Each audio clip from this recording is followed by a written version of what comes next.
Kaleshwaram project విషయానికొస్తే గూడా మళ్ళీ రిపేర్ చేయబోతున్నారు అని చెప్పేసని ఒక వార్తలు రాబోతున్నాయి. ఏం చెప్తారు సార్? అసలు ఏమైందని రిపేర్ చేయాలమ్మా? అంటే ఏమైంది దానికి రిపేర్ చేయడానికి? అన్నారం సుందిల్లా బ్యారేజ్ అన్నారం సుందిల్ బ్రహ్మాండంగా ఉన్నాయి. ఇప్పుడు నేనంటే సరే నేను కొంత కాంగ్రెస్కు వ్యతిరేకంగా మాట్లాడతా కాబట్టి నిజంగానే నేను అంటున్నా అనుకుందాం. ఉత్తమ్ కుమార్ రెడ్డి ఇప్పుడు ఇలా భారీ నీటిపారుదల శాఖ మంత్రి. అసెంబ్లీలో కోదండరామ్ గారు క్వశ్చన్ అడిగిండు ఏది కౌన్సిల్లో. కొద్ది రోజులు ఆయన ఎమ్మెల్సీగా ఉన్నాడు కదా, ఎమ్మెల్సీగా ఉన్నప్పుడు ఆయన క్వశ్చన్ అడిగాడు. ఉత్తమ్ కుమార్ రెడ్డినే అడిగిండు నీటిపారుదల శాఖ మంత్రి, అన్నారం సుందిల్లా ఎలా ఉన్నాయి, ఎన్డీఎస్సీ ఏమన్నా చెప్పింది అవి పాడైనాయి అని. అంటే నిక్షేపంగా ఉన్నాయి, మంచిగా ఉన్నాయి, వాటికి ఏం కాలేదు, పనికొస్తాయని చెప్పి అసెంబ్లీలో అన్నమ్మా. నేను అనేది బయట ఎక్కడనో మీలాంటి వాళ్ళు మైక్ పెడితే చెప్పింది కాదు ఉత్తమ్ కుమార్ రెడ్డి, సాక్షాత్తు కౌన్సిల్లో చెప్పాడు. మరి మంచిగా ఉన్న వాటికి రిపేర్లు ఏందమ్మా? మేడిగడ్డ ఉంది, మేడిగడ్డ రిపేర్ చేయాలంటే అది ఎందుకు గుంగిందో తెలవాలి. మరి ఎన్డీఎస్ఏ ఏం చెప్పింది, పీసీ ఘోష్ కమిషన్ ఏం చెప్పింది, విజిలెన్స్ కమిషన్ ఏం చెప్పింది, నీకు ఏమైందో తెలియలేదు ఇప్పటివరకు కూడా. ఇప్పుడు పీసీ ఘోష్ నివేదిక ప్రకారం అందులో అవినీతి జరిగింది అని చెప్పేసి నివేదిక ఇచ్చారా, లేకపోతే అసలు మేడిగడ్డ పనికిరాదు అని చెప్పి? రెండు చేయలేదమ్మా.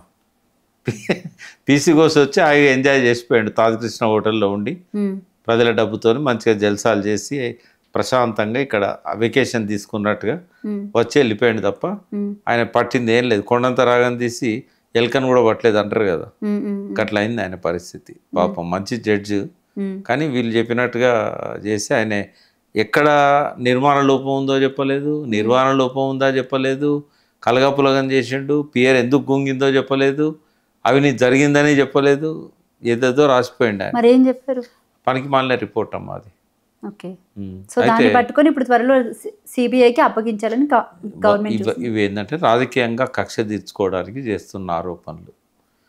నేను మొదటి నుంచి మీకు చెప్తున్నా, అది నీళ్లు లీకేజ్ కావడం వల్ల కుంగింది కాదు, అట్లా కుంగదు. ఇప్పుడు ఇంతకాలం నుంచి వరదలు వస్తున్నాయి, రోజుకు 100 టీఎంసీలు పోతున్నాయి, ఏమన్నా అవుతున్నదా?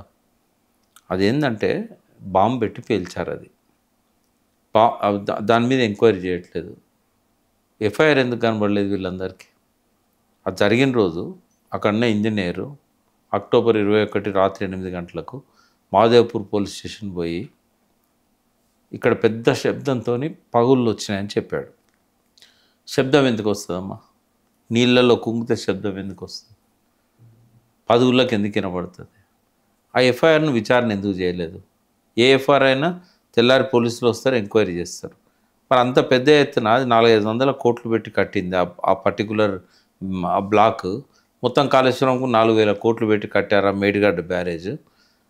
మరి ఎందుకు పోలీసులు ఇప్పటి వరకు ఎంక్వైరీ చేయలేదు? ఈ రోజు వరకు, ఇవాళ అక్టోబర్ 3వ తారీఖు 4వ తారీఖు, ఈ రోజు వరకు కూడా ఎందుకు పట్టించుకోలేదు? అంటే ఇదంతా కూడా చూస్తుంటే ఏంటంటే కాలయాపన కోసం ఏదో టెండర్స్ అని పెట్టి కేసీఆర్ను బదనాం చేయడానికి చేస్తున్న కార్యక్రమం. ఇలా చిత్తశుద్ధి లేదు. వాళ్ళు వచ్చి ఎంక్వైరీ చేసేది కూడా ఏముండదు. ఇంకోటి, బయట ఎక్కడనో ఏజెన్సీలు వచ్చి ఏం జరిగిందో చెప్పాల్సిన అవసరం లేదు. ఎన్డీఎస్ఏ ఉంది కదా, ఎన్డీఎస్ఏ ఎందుకు చెప్పలేకపోయింది? విజిలెన్స్ కమిషన్ ఎందుకు చెప్పలేకపోయింది? పెద్ద పెద్ద ఇంజనీర్స్ ఉన్నారు మన దేశంలో, పెద్ద పెద్ద ఇంజనీరింగ్ సంస్థలు ఉన్నాయి, వీటికి ప్రైవేట్ టెండర్లు అవసరమా? అంటే ఈఓఐని మరి ఎందుకు టెండర్స్కి పిలుద్దామంటారు? వాళ్ళు చెప్పేది ఏంటంటే, ఇప్పుడు సీపేజ్ ఉంటుందమ్మా, ప్రతి బ్యారేజ్లో ప్రతి డ్యామ్లో సీపేజ్ ఉంటుంది. అది రొటీన్గా చేసే పని. ఇప్పుడు నువ్వు ఉన్నావు, ఇప్పుడు పెళ్ళప్పుడే మేకప్ చేసుకుంటావా? రోజు బయటికి వెళ్ళేటప్పుడు ఇంత పౌడర్ కొట్టుకుంటావా లేదా? కొట్టుకుంటాం. ఈ నీళ్లు కూడా బ్యారేజీలు కూడా అటువంటివే. ప్రతి వర్షాకాలం అయిపోయిన తర్వాత, ఎండాకాలం వచ్చే ముందు లేదా ఎండాకాలం పోయే ముందు ప్రతి బ్యారేజ్కి కూడా ఏమైనా చిన్న చిన్న లోపాలు ఉన్నాయని సరి చేసుకుంటారు. రొటీన్ అమ్మా అది. దానికి పెద్ద అంతర్జాతీయ నిపుణులు వచ్చి ఆ సీపేజ్ ఉన్నదని దాన్ని పునరుద్ధరణ చేయాలని లేకపోతే ఇంకేదో చేయాలని అంటారా? కావాలని చెప్పి తప్పుడు ఆరోపణలు చేస్తూ కేసీఆర్ గారిని బదనాం చేయడానికి చేస్తున్న కార్యక్రమం. దానికి టెండర్స్ పెట్టారు. వాళ్ళు వచ్చి చెప్పాలన్నట్టు ఎక్కడ లోపం ఉన్నదో. అంటే మనం అందరం అసమర్థులం అని ఒప్పుకోవాలి ఫస్ట్. ఇక్కడ డిపార్ట్మెంట్లో 600 మంది ఇంజనీర్లు ఉంటారు జలసౌదలో, ఎంతో వరల్డ్ ఫేమస్ ఇంజనీర్స్ ఉన్నారు. వాళ్ళు కాదని చెప్పి వీళ్ళు పోయి ఎవరినో పట్టుకొచ్చి, త్వరలో సర్పంచ్ ఎలక్షన్స్ అంటే స్థానిక సంస్థల ఎన్నికలు కూడా ఉన్నాయి కాబట్టి మేమేదో రిపేర్ చేస్తున్నామని నమ్మించడానికి.